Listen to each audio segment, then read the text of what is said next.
चलो फिर स्टार्ट करते हैं। तो उस टाइम में ड्यूटी थोड़ा ऐसी जगह था जहाँ नेटवर्क नहीं होता है। हर चीज पैसा नहीं होता है, किसी का पैसा बहुत है। बाकी ये चोचले हमारे नहीं थे कि शादी से पहले यहाँ वहाँ घूमने जाओ।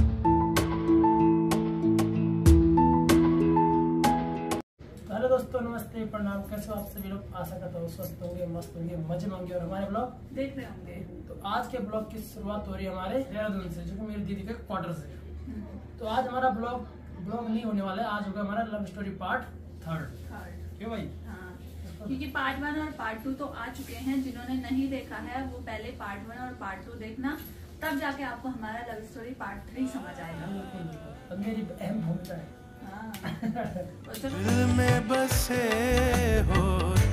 तो चलो फिर स्टार्ट करते हैं। तो लास्ट टाइम जो हमने लव स्टोरी पार्ट 2 छोड़ा था, वो छोड़ा था कहाँ पे कि आप ड्यूटी चले गए थे। जा रहे थे हम, तुमको छोड़ने आए थे। हाँ, तो आप ड्यूटी गए थे और आपने मुझे रिंग दी थी और आपने मुझे कहा था कि शानू मेरा वेट करना। बिल्कुल, शानू ने मुझे दिए थे कुरकुरे के पैकेट, जो कि खाने वाले मेरे यही भतीजे थे, सक्षम और सार्थक, जिन्होंने मेरे कुरकुरे खाए थे गाड़ी में बैठ के, जो शानू मेरे लाई थी। और दीदी भी यही दीदी जी थी उस टाइम, इन्हें कुछ ये जा रहे थे।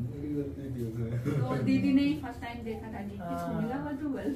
ये भी तो था, देख रहे थे। सक्षम तूने नहीं देखा था सबसे पहले। तुम देख लिया था मुझे? हाँ, तो काले काले लड़की ये थी ना। तो सक्षम ने भी देख लिया था। तो वहाँ पे मैंने आपको लव स्टोरी पार्ट 3 में बताया होगा कि इन्होंने मुझे रिंग दी कि शानू मेरा वेट करना, मैं अब आऊंगा सीधे 1 साल बाद। बिल्कुल कॉन्फिडेंस देखो, आज हम दीदी लोग के यहाँ आए, जिन्होंने फर्स्ट टाइम हमको देखा था, वही आज यहाँ पे भी है। और आज ही हम लव स्टोरी पार्ट 3 भी अपना शूट कर रहे हैं, उन्हीं के यहाँ से कर रहे हैं। तो जहाँ हम आपको बताएंगे कि जब ये मतलब 1 साल ड्यूटी पे रहे और मैंने इनका वेट करा, तो वो एक्सपीरियंस हमारा कैसा रहा, तो वो चीज हम आपको अपनी लव स्टोरी पार्ट 3 में बताएंगे। तो सबसे पहले आप अपना एक्सपीरियंस शेयर करो कि वो 1 साल कैसे कटा था आपका, फिर मैं बताऊंगी कि मेरा कैसे कटा था। साल तो बड़ा मुश्किल था वो, क्योंकि जब मैं ड्यूटी चला गया था तो उस टाइम में ड्यूटी थोड़ा ऐसी जगह था जहाँ नेटवर्क नहीं होता है। होता ही है ना कि फोन तो मिलते थे लेकिन वहाँ टावर होता नहीं था, तो भाई बात करने के लिए भी नहीं होता था, ना घर बात होती थी ना सामने से बात होती थी। तो ये था कि भाई अगर बात करने तो छोटे फ़ोन लेते थे अपने पास, हम जो बड़े फ़ोन होते इसमें तो खाली मूवी देखते थे, लेकिन छोटे फ़ोन में क्या टावर आ भी जाता था। और वहाँ हफ्ते में सिर्फ 3 दिन टावर आता है ना, 2-3 दिन ही टावर आता था, क्योंकि वो बहुत व्यस्त एरिया है तो वहाँ टावर नहीं होते हैं। और अगर नेटवर्क भी चाहिए तो पहाड़ियाँ चढ़ना पड़ता है, कि जहाँ हाइट होगी तो वहाँ जाके बार नेटवर्क सर्च करो, तब जाके एक डंडा आएगा फोन। और उसमें भी बहुत ज्यादा नॉइस होती थी बात करने के लिए, या तो यहाँ से आवाज आ रही होगी या तो वहाँ से आवाज आ रही होगी। 50 बार हेलो हेलो करना पड़ता था। कभी अपनी आवाज ही अपने को बैक आ जाती थी, कभी चिड़ नेटवर्क पे होता था। कभी ये होता था कि हम यहाँ से कॉल कर रहे हैं तो वो बताता था आपका नंबर कहीं और व्यस्त है। तो वो चीज दिमाग में ऐसा हो जाता था कि यार वैसे तो नेटवर्क नहीं है, तो ये व्यस्त कैसे दिखा रहा है करके ना। तो भाई बात करने में बहुत दिक्कत हुई यार। 1 साल तो ऐसा लगा भाई कैसे कटेगा। और हुआ ये कि भाई मेरे को तो सामने से बात करने के लिए मतलब बहुत स्ट्रगल करना पड़ा यार, क्योंकि रात को टावर होता नहीं था, तो मैं क्या चुप के जाता था बात करने के लिए बाहर। तो भाई मैं तो बात करने के लिए मतलब रात को छिप के जाता था, इस तरह पहाड़ी चढ़ के कंबल लेके, क्योंकि वहाँ एरिया ऐसा था कि जंगली जानवरों का डर था, ऊपर से बर्फ पड़ती थी, तो भाई बात तो करनी थी। तो मैं छिप के आ जाता था बात करने के लिए, जैसे तैसे करके कि बात हो जाए भाई, कैसे भी करके, लेकिन नहीं है। और बाकी जो मैंने इनका इंतजार करा है, तो दोस्तों उस टाइम पे मैं खुद जॉब करती थी, तो उस टाइम पे आधा टाइम तो मेरा अपने जॉब पे ही चले जाता था, और बाकी जो मेरा बचा हुआ टाइम रहता था वो ऐसा रहता था कि इनका वेट करने में निकल जाता था, क्योंकि हमारी हफ्ते में सिर्फ 3 दिन ही बात होती थी। और धीरे धीरे हमें वो डे भी याद हो गए थे कि आज अच्छा मंगलवार है, आज तो नेटवर्क ही नहीं रहेगा, आज बात ही नहीं होगी। आज बुधवार है, अच्छा अब नेटवर्क आ जाएगा। तो ऐसे होता था। तो मैं तो अपने जॉब पे बिजी रहती थी और हर टाइम हम अपने पास फोन भी नहीं रख सकते थे। तो मैंने क्या किया रहता था कि इनको मैसेज सेंड किया हुआ रहता था, तो जब डिलीवर हो जाता था ना, जब नेटवर्क आ जाता था तो ट्रुम फोन बच जाता था, तो मुझे सीधे ध्यान आ जाता था कि हाँ चलो नेटवर्क आ गए, तो उस टाइम पे बात हो जाती थी। लेकिन बात करना इतना आसान नहीं था, आसानी से भी नहीं होती थी। बहुत चिड़ नेटवर्क होता था। बात मतलब हेलो बोलेंगे, 10 मिनट बाद आवाज आएगी हेलो, तो ऐसे करके हमारी वहाँ बात होती थी। वहाँ पे ये होता है कि समझना होता है एक दूसरे को कि कैसे हम आगे अपना रिश्ता बनाएं, कैसे समझे। और देखो भाई, रिलेशनशिप में अगर शुरू में टाइम ना दो तो वो रिलेशनशिप तो चलता भी नहीं है। आदमी के दिमाग में एक से एक चीजें आती है, लेकिन वहाँ पे हमने एक दूसरे को समझने की पूरी कोशिश की एक शर्तें रखी अपने जो रिलेशन है उसके बीच में, कुछ शर्तें रखी, कुछ चीजें मतलब अंडरस्टैंड करी कि हाँ भाई ये चीज होगी, यहाँ हमें एक दूसरे को समझना पड़ेगा। तो हम आपको धीरे धीरे बताते हैं कि क्या क्या हमारे जो रिलेशन थे उसमें टर्म्स एंड कंडीशन थी। तो सबसे पहले तो हम किसकी बात करें, सबसे पहले हमारा भरोसा। बिल्कुल सबसे पहले तो भरोसा ही होता है एक रिलेशनशिप में। जब तक भरोसा ना हो तब तक हमारे जो है रिलेशनशिप चलते भी नहीं है ना। तो भरोसा ये था कि ये भी मुझसे दूर थे और मैं भी इनसे दूर थी, और इतने दूर थे कि किलोमीटर का कोई हिसाब ही नहीं है। तो इतने ज्यादा हम दूर थे। तो सबसे पहले अब बात ये होती थी कि बात भी नहीं होती थी हमारी, तो उसमें सबसे ज्यादा मैटर करता है हमारा भरोसा, कि हमें एक दूसरे पे भरोसा है कि भाई इन्होंने मुझे एक भरोसा दिया था रिंग दे करके कि सानू मेरा इंतजार करना। तो मेरे लिए एक भरोसा वही था कि रिंग दे रखी है तो भाई मैं इंतजार करूंगी, और मैंने इनको एक भरोसा दे रखा है, बस एक जुबानी दे रखी थी कि हाँ मैं वेट करूंगी। तो ये उसी भरोसे ड्यूटी पे गए थे कि हाँ वो मेरा वेट करेगी। तो हमने एक दूसरे से बात करने के लिए तो बहुत ज्यादा वेट कर रखा है, बहुत मतलब परेशानियां भी झेली हुई हैं। तो दूसरी चीज हम क्या बोल सकते हैं उसमें, अंडरस्टैंडिंग बहुत जरूरी है। सबसे पहले हमने एक चीज अपनी लाइफ में क्लियर करी थी कि देखो दोस्त इनकी भी हैं, फीमेल फ्रेंड की ज्यादातर बात करूंगी, तो फीमेल फ्रेंड इनकी भी हैं और मेल फ्रेंड मेरे भी हैं। तो सबसे पहले हमने अपने जो रिलेशनशिप है उसमें यही चीज बिठाई थी कि देखो भाई दोस्त तुम्हारे भी होंगे, दोस्त मेरे भी होंगे, तो हमें कभी भी उन चीजों में अनसिक्योर नहीं होना है, कभी भी उस चीज को मतलब एक शक के तौर पे नहीं लेना है कि ये दोस्त क्यों है, इनसे बातें क्यों कर रहे हैं। अब देखो होता ही है भाई, दोस्त हमारे हर सुख दुख में साथ देते हैं, मुसीबत में खड़े होते हैं। जरूरी नहीं होता कभी भी कि हर टाइम हमारे साथ हमारे मुसीबत में परिवार ही साथ हो।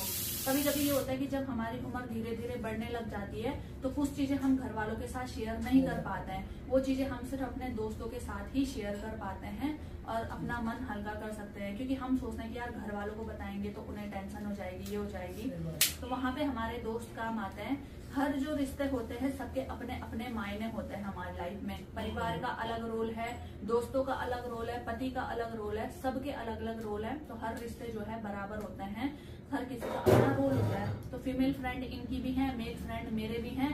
भले मतलब इनकी जो फीमेल फ्रेंड है उनकी शादी हो गई है, और देखो हर किसी के हस्बैंड या हर कोई अपनी जो वाइफ है या बेटी है उनको इतनी मतलब फ्रीडम नहीं देता कि तुम किसी के ब्लॉग में आओ या किसी के साथ दिखो। लेकिन इनकी बातचीत प्रॉपर होती है अपनी फीमेल फ्रेंड के साथ। हाँ कभी कोई कंफर्टेबल होगा हमारे ब्लॉग में आने के लिए तो हम आपको जरूर दिखाएंगे। बाकी बातें ये भी करते हैं अपनी फ्रेंड से जो इनकी फीमेल फ्रेंड है, स्कूल की फ्रेंड है, कॉलेज की फ्रेंड है। तो ना मैंने कभी इनको मना किया है कि क्यों कर रहे हो, किस लिए कर रहे हो, कौन है ये, क्या है, कभी भी नहीं। और ना इन्होंने कभी मुझे पूछा है कि कौन है क्या। हाँ कौन है वो तो पूछेंगे ही, मतलब इंट्रोडक्शन तो देंगे एक दूसरे का, मुझे बताएंगे कौन फ्रेंड है, इन्हें पता है मेरे कौन फ्रेंड है। तो ये चीजें तो कस्टम है, लेकिन कभी हमने किसी के लिए दोस्ती के लिए मना नहीं किया है।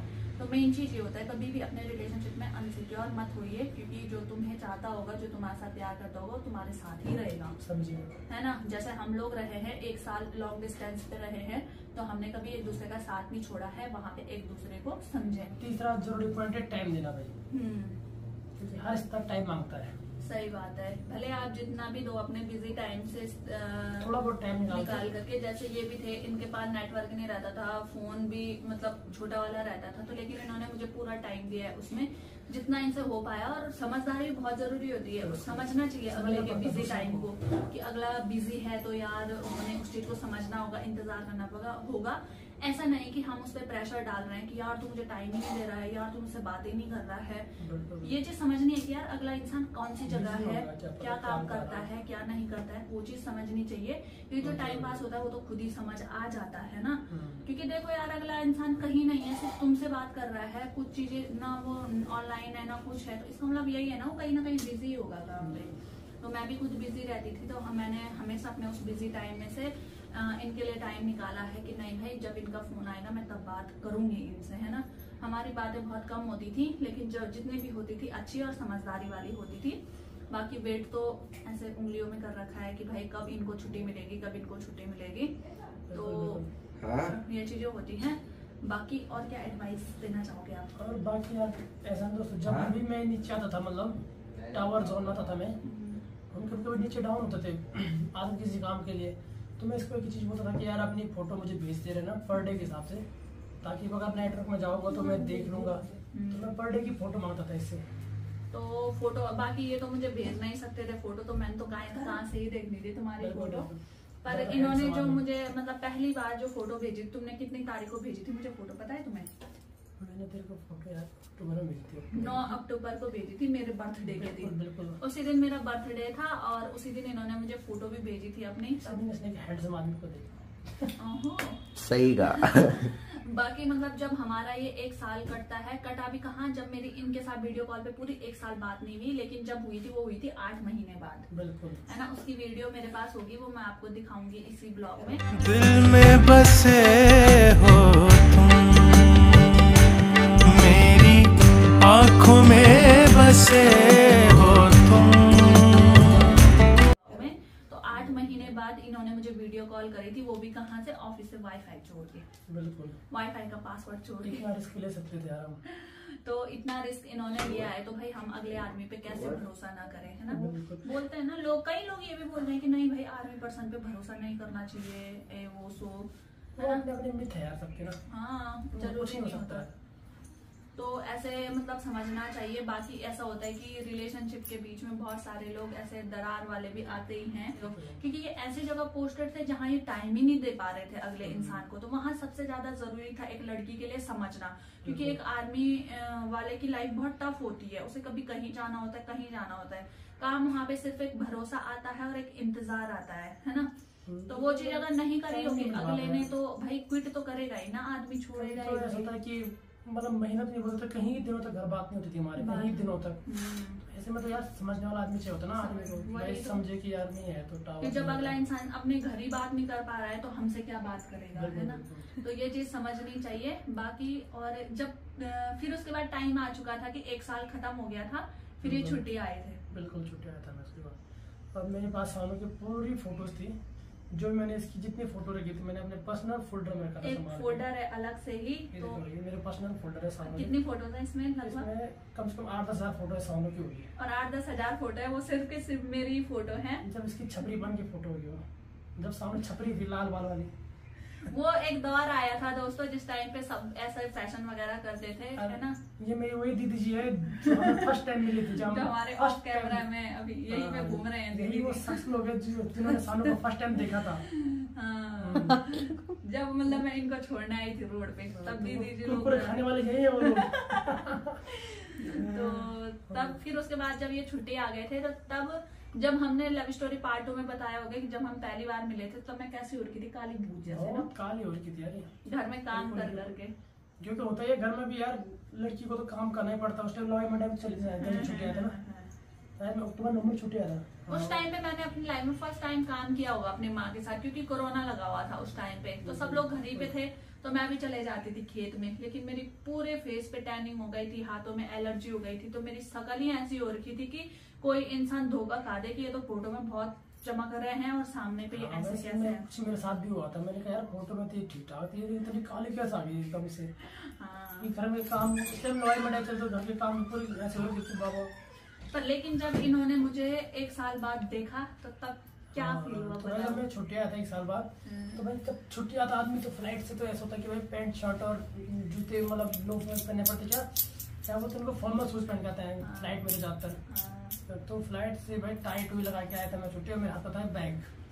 तो मैं जब आया छुट्टी, मैंने इसको रास्ते में वीडियो कॉल की थी कि सामने मैं छुट्टी आ रहा, इसने मेरा फोन उठाया, इसने उठा के काट दिया मेरी शक्ल देखते ही। साथ ज्यादा हैंडसम रहा ना। अच्छा चलो ये बताओ, मैं तुमसे क्या ड्रेस मैंने इसको फोन किया कि भाई मुझे लेने आ जा, ठीक है। देहरादून में थे ना उस टाइम। हाँ तो उस टाइम जॉब करती थी देहरादून में। तो इसने, मैं इसका वेट कर रहा हूँ वहाँ पे कि ये आएगी, जबकि उधर से मैं आ रहा हूँ, ठीक है, ड्यूटी से, कि ये मेरा वेट करेगी। मैं इसका वेट कर रहा हूँ बाहर खड़ा होकर, पैंट शर्ट में खड़ा होकर, मैं लोग मुझे देख रही है बिल्कुल स्कूल ड्रेस में खड़ा होकर मैं वहाँ। ऐसी ड्रेस थी, व्हाइट शर्ट थी, ब्लैक पैंट थी।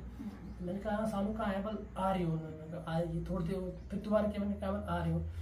तो फिर मैंने देखा आगे थी, सामने से आती है, लंबी लंबी लड़की आ रही, बिल्कुल लंबी लंबी, रेड कलर का था ना वो ऊपर का, और ब्लू है ब्लैक जीन्स थी इसकी पहनी हुई, और इतने बड़े बड़ा इसने हिल पहने थे। हिल नहीं, जूते थे वो, स्नीकर। पता नहीं यार, इतने मोटे मोटे तो उसके सोली थे।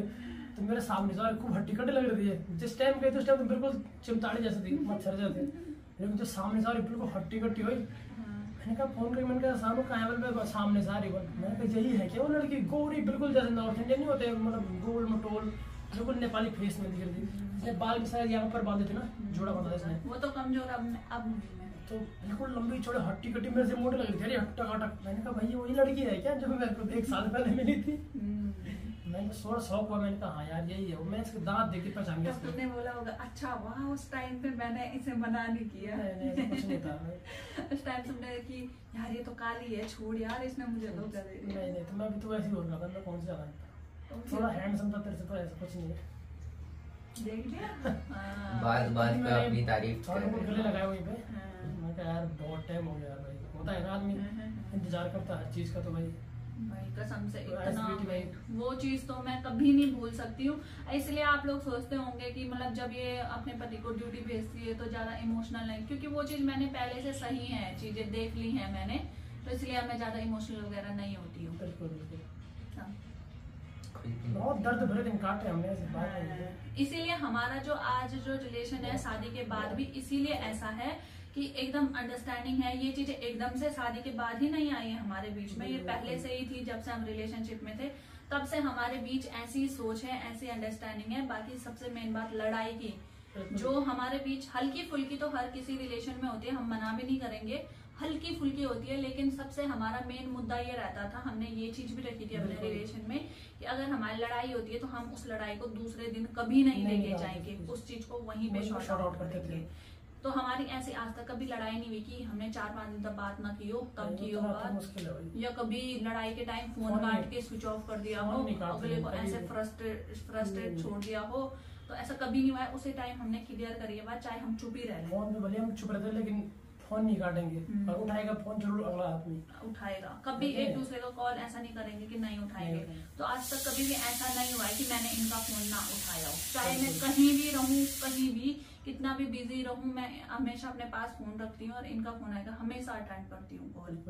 तो ये चीजें हमारे रिलेशनशिप में शुरू से रही हैं, इसीलिए आज की डेट में हम इतने अच्छे रहते हैं, इतने साथ में, इतनी अंडरस्टैंडिंग है, इतने ओपन माइंडेड है, क्योंकि ये चीज हमने पहले से ही करके आ रहे हैं अपने रिलेशनशिप में। इसीलिए आप लोग सोचते होंगे कि यार शादी के बाद भी इतना ओपन माइंडेड कैसे रह लेते हैं, तो इसीलिए ही रहते हैं क्योंकि शुरू से ही हम ऐसे, हमें आदत पड़ी हुई है अपने रिलेशनशिप में। और आप अपने रिलेशनशिप को जैसे आदत डलाओगे, जैसे रहोगे वैसे ही चलेगा। तो हमने, क्योंकि हमने पूरी जिंदगी साथ में काटनी है ना, ऐसा नहीं है कि 1-2 साल काटना है तो दिखावा करके रह लो या ऐसे रह लो, किसी की मतलब कुछ भी जो चीजें है ना, ऐसे नहीं हो सकता है। जिंदगी काटनी है हमें, तो हमें उस हिसाब से चलना पड़ेगा जिस हिसाब से हमें अच्छा लगे अपने रिश्ते में, ना कि कोई ऐसी चीजें ना आए जिसमें कि लड़ाइयाँ हो जिससे, तो ये चीजें नहीं होनी चाहिए रिश्ते में हमारी। क्यों? बाकी भरोसे की बात करें तो 101% हमें भरोसा एक दूसरे पे है। चाहे कोई भी, अभी भी आप देखते होंगे हमें फर्क नहीं पड़ता, कोई ऐसे जैसे कमेंट करते हैं ना कि आपकी जो वाइफ है उनका मेल फ्रेंड है, फीमेल फ्रेंड मेरे हस्बैंड के भी हैं, लेकिन वो अनकंफर्टेबल होते हैं ऑन कैमरा आने में, इसलिए हम नहीं दिखाते हैं। तो आप ये मत सोचो कि सिर्फ मेरा ही मेल फ्रेंड है, उनकी भी है फीमेल फ्रेंड है। हाँ, तो हम नहीं मना करते हैं एक दूसरे को, क्योंकि हम अपनी वजह से किसी की दोस्ती नहीं तोड़वा सकते हैं। अब देखो हम तो बाद में आए हैं किसी की लाइफ में, है ना, दोस्त तो पहले से ही रहते हैं ना, तो हम क्यों ऐसे तोड़वाएं किसी की दोस्ती को यार, है ना। कुछ बातें होती हैं, क्या पता वो मुझसे शेयर नहीं कर पाते होंगे, अपने दोस्तों के साथ शेयर कर पाते होंगे, या मैं कुछ बातें इनसे शेयर नहीं कर पाती होंगी, अपने दोस्तों से शेयर कर पाती होंगी, है ना। एक चीज होती है क्या, तो ये चीज समझने वाली बात है। हमारे बीच तो बहुत अंडरस्टैंडिंग है इस मामले में। बाकी मुझे लोगों का नहीं पता कि लोग जो बोलते हैं कि नहीं भाई हम तो करते ही नहीं इनके अलावा किसी से बात, क्यों नहीं करते, सब करते हैं, लेकिन ऑन कैमरा कोई नहीं दिखाना चाहता है, सोशल मीडिया या ऐसे किसी को कोई नहीं दिखाना चाहते। बाकी सबके होते हैं दोस्त वगैरह, सब बात करते हैं, ऐसा कोई नहीं है कि कोई नहीं करते हैं, है ना। तो बाकी हम तो जो है कि हम आपको भी अपना YouTube फैमिली मानते हैं, तो हम आपके सामने दिखाते हैं भाई हमसे कौन लोग जुड़े हैं, कौन नहीं जुड़े हुए हैं। भविष्य में अगर इनकी कोई फीमेल फ्रेंड आना चाहिए ब्लॉग में तो हम जरूर लेके आएंगे, मेरे को कोई आपत्ति नहीं है। मैं तो खुद इनको बोलती हूँ यार कि अपनी फ्रेंडों को बोलो ना कि चलो कहीं घूमने चलते हैं, कहीं मतलब हम भी जाते रहते हैं घूमने, तो साथ में चलो। तो ये बोलते हैं यार कि वो थोड़ा अनकंफर्टेबल हो रही है, अनकंफर्टेबल इस वे में कि नहीं भेजते हैं उनके घर वाले, और बातचीत इनकी होती रहती है प्रॉपर, तो अच्छी बात है, ये चीज होनी चाहिए। तो ये अपने रिलेशनशिप में लेके चलोगे ना तो अपना रिलेशनशिप बहुत अच्छा जाएगा।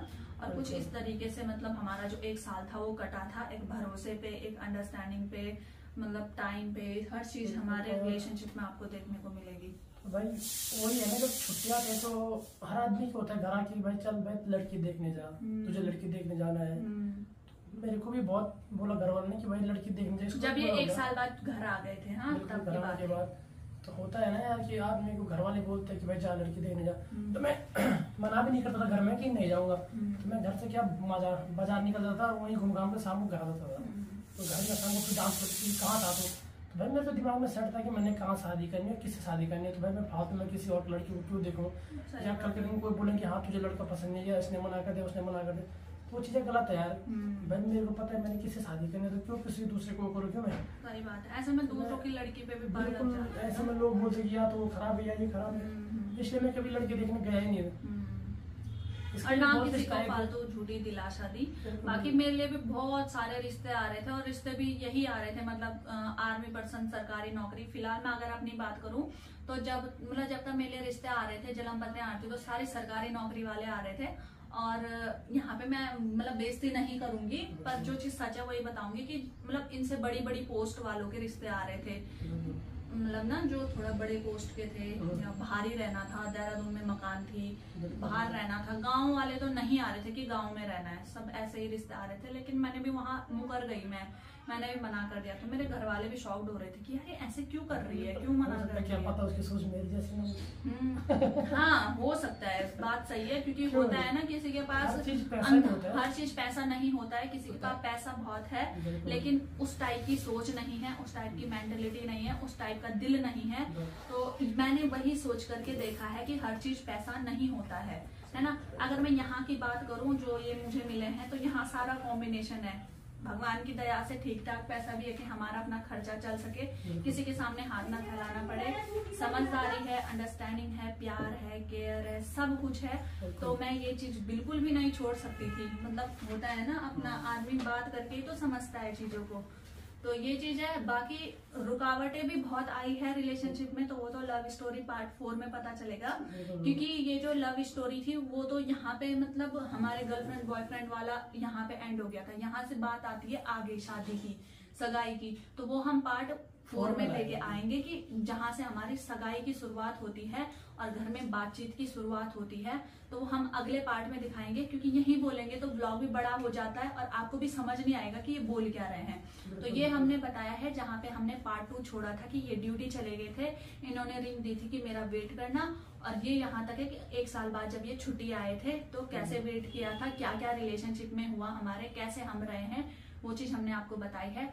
पार्ट 4 में बताएंगे कि कहाँ से हमारी सगाई की बात शुरू हुई थी और वहाँ पे हमने क्या क्या दिक्कतें झेली थी, कैसे कैसे घर बात हुई थी। क्योंकि दिक्कत तो आई थी, हमने घर नहीं बताया था अपने बारे में, क्योंकि हमने घर नहीं, अपने घर मतलब हमने कभी शो ऑफ ही नहीं करा अपने रिलेशनशिप का। सोशल मीडिया पे भी कभी किसी को पता नहीं चला होगा कि ये दोनों रिलेशनशिप में भी है। जैसे कि आजकल चल ही रहा है, लोग पहले ही पब्लिक कर देते हैं रिलेशनशिप। तो हमने कभी सोशल मीडिया पे एक फोटो तक भी नहीं डाली, फोटो तक भी नहीं ना कि हम रिलेशनशिप में ना, मतलब ऐसा कुछ भी नहीं किया हमने, पहले ही शो ऑफ किया ही नहीं। लोगों को लगता ही नहीं था कि इनके गर्लफ्रेंड बॉयफ्रेंड भी है, लोगों के घर वालों को कभी पता नहीं। बात करने के लिए भी हमारी प्राइवेसी रहती थी, एकदम छुपके से बात करते थे ना। तो इनका जो मुझे फोन आता था ना, वो करेक्ट 7 बजे आता था। तो मैं 7 बजे जैसे घर वालों के सामने रहूंगी तो मैं उधर चली जाती थी, घर से दूर थोड़ा। तो माँ बोलती थी यार ये जा कर रही है। तो ये तो हम आपको बाद के ब्लॉग में बताएंगे, जब ये दोबारा छुट्टी आएंगे तो लव स्टोरी पार्ट 4 आएगा, तो उसमें बताएंगे कि कैसे कैसे हमारे घर वालों को पता चला और कैसे कैसे हमारी शादी सगाई की बातें आगे चली।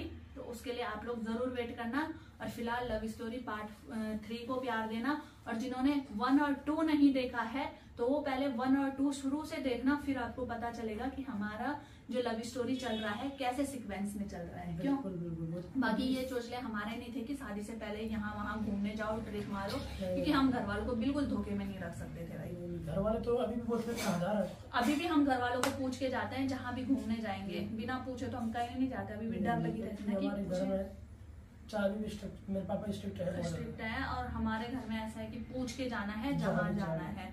और भाई अभी भी हमें डर लगती है कि हाँ जाए ना जाए, पूछे ना पूछे। बिल्कुल। वो हमारा अपना है, अपने दिल में वो है कि हाँ भाई हमने अगले को एक इज्जत दे रखी है कि हम पूछ के जाएंगे। बाकी ऐसा नहीं है कि कोई घर वाले हमें मना करते हैं, वो ना मना कुछ नहीं, लेकिन पूछ कर जाना सही होता है। सही होता है। तो बाकी औरों की तरह तो हमने कभी ऐसे वो चीजें नहीं करी हैं कि भाई वो चीज ठीक भी नहीं लगती है। पूरी छुट्टी में मैं सिर्फ इसको एक ही बार आया था ना मिलने, एक ही बार मिलने आया मैं 2 महीने की छुट्टी में। वही तो वो क्योंकि उस टाइम लवाई मंडाई चल रही थी और ये घर में लवाई मंडाई में बिजी थे, मैं भी अपनी जॉब में बिजी थी, तो बस एक ही बार ये मुझे मिलने आए थे। तो जब मैं छुट्टी आ रहा था बस, उसके बाद नहीं मिले हम। उसके बाद हम मिले ही नहीं। तो वो भी तब लास्ट में जब ये छुट्टी जा रहे थे, बस हम ऐसे ही मिला करते थे, जिस दिन आ रहे हैं और जिस दिन जा रहे हैं, बस ऐसे होता था हमारा। ऐसा ही होता था। ऐसे होता है यार, गांव में इतना ओपन ही नहीं होता हर चीज। नहीं होता। और हम लोगों का टाइम भी इतना ओपन वाला था नहीं, मतलब आज से 2-3-4 साल पहले की बात करूं तो इतना ओपन हम लोग नहीं रखते थे। बाकी जिनको रखना था वो तो रखते ही थे, लेकिन हमने कभी ऐसे नहीं रखा है। क्योंकि भाई एक होता है हम लोग, मतलब एक होता ही है, झिझक तो होती है। अब चाहे कोई हमें बोले कि तुम कितने और थिंकिंग के हो, पर कोई बात नहीं, झिझक हमारे अंदर है अभी भी, तो वो बरकरार है। बाकी हमारे घर वाले भी अभी सुन रहे होंगे हमारी लव स्टोरी की, अच्छा ऐसा भी था क्योंकि उन्हें भी कुछ नहीं पता कि ऐसा कुछ भी था करके ना। तो बाकी हम बताएंगे आगे कि सबसे पहले हमने किसको बताया था, कहाँ से शुरू हुई थी। तो आप लव स्टोरी पार्ट 4 का वेट करना। इस वाले लव स्टोरी को बहुत सारा प्यार देना और अपनी राय भी देना कि क्या सही है क्या गलत है। तब तक के लिए टाटा बाय बाय। आप लोग स्वस्थ रहिए, मस्त रहिए, हमारे ब्लॉग देखते रहिए। जय देवभूमि उत्तराखंड, हर हर महादेव, जय श्री केदार।